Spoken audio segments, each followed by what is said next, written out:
Uh, Good afternoon, everyone. We are going to pivot now from the global negotiation halls to the ground level, focusing on Dr. Wangari Maathai. If Maurice Strong gave us the framework, Maathai gave us the foundation. Look at this image on the right. It captures Wangari Maathai's entire legacy that's active, engaged, and rooted in community. Let's start off by discussing the Green Belt movement, which is our key point one. Uh, Wangari Maathai mobilized rural women, paid them small stipends, and together they planted over 51 million trees. This single action simultaneously addressed environmental degradation and provided women with income and secured vital resources like clean water and firewood. So this is the ultimate example of linking environmental conservation directly to poverty reduction and livelihoods. The second point is the holistic framework. Maathai challenged the narrow definition of environmentalism. So she developed the concept of the three-legged stool, and this is where her genius basically lies. Wangari argued that sustainability is impossible if we treat it just as an ecological problem. In turn, she says that we must have three inseparable pillars, which is the environment, another one is the democracy or governance, and another one is space. So the environmental destruction fuels conflict.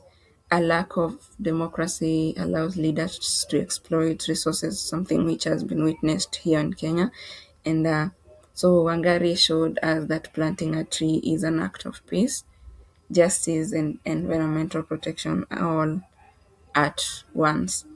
And the last point is bottom up institutionalism, which is our core thesis now.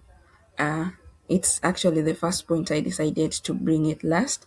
While diplomats like Maurice Strong were crafting global treaties at the UN, Maathai was proving that global policy can be meaningless without execution.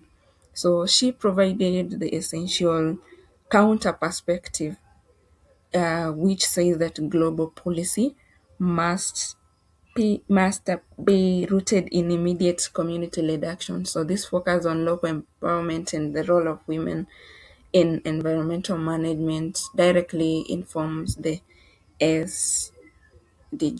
Please note that this was not a disregard of the efforts of professionals and visionary leaders like Maurice Strong, but she had a counter perspective which makes sense now that we must move beyond talking, presentations and act on the ground through community-led initiatives.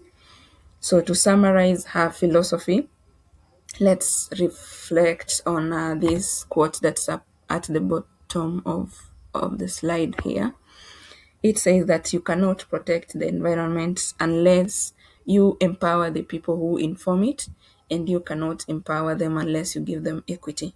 So Maathai taught us that the largest scale of impact is often achieved by focusing on the smallest scale of action.